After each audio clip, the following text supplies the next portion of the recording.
டிஎம்கேவோட legal wing ஒரு தரமான செய்கை ஒன்று செஞ்சிருக்காங்க. திருவிக்கா நகரோட மதிப்புக்குரிய எம்எல்ஏ பல்லவி அவர்கள் முந்தானேத்து கேஷுவலா பிரஸ் கிட்ட பேசிட்டு இருக்கும் போது போற போக்குல பவர் கட்டுக்கெல்லாம் காரணம் உள்ள இருக்க 2-3 டிஎம்கே காரங்க தான், அவங்க தான் கரண்ட் ஆஃப் பண்ணி வச்சிடறாங்கன்னு கேஷுவலா கம்ப்ளைண்ட் பண்ணிட்டு போயிட்டாங்க. அவங்களோட என்ன எப்படி டிஎம்கேன்னு சொல்லிட்டா மக்கள் கேள்வி கேட்க மாட்டாங்க, இன்னொரு இந்த இன்ஃபுளுசர் கூட்டம் இருக்குல்ல அதெல்லாம் சேர்ந்து இதை பிராண்டிங் பண்ணி மக்களை வழக்கம் போல நம்ப வச்சு ஏமாத்திரலாம் அப்படின்றதா அவங்களோட எண்ணமா இருந்தது.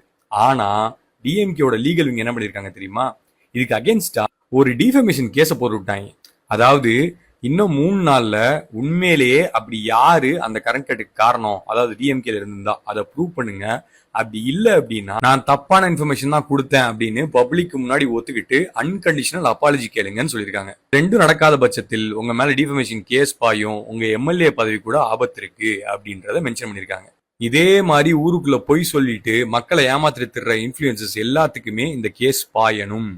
அது மட்டும் இல்லாம தலைமை இன்ஃபுளுசர் ஒருத்தர் இருக்கார், அவருக்கும் பாயணும். எழில் ப்ரோ உங்களை டேக் பண்ணி விடுறேன், உங்களுக்கும் எனக்கும் தெரிஞ்ச இன்ஃபுளுசர் ஒருத்தரே இப்படிதான் ஏமாத்திட்டு ஊரை அப்பாட்ட சொல்லி கேஸ் போட்டு விடுங்க, தமாசா இருக்கும்.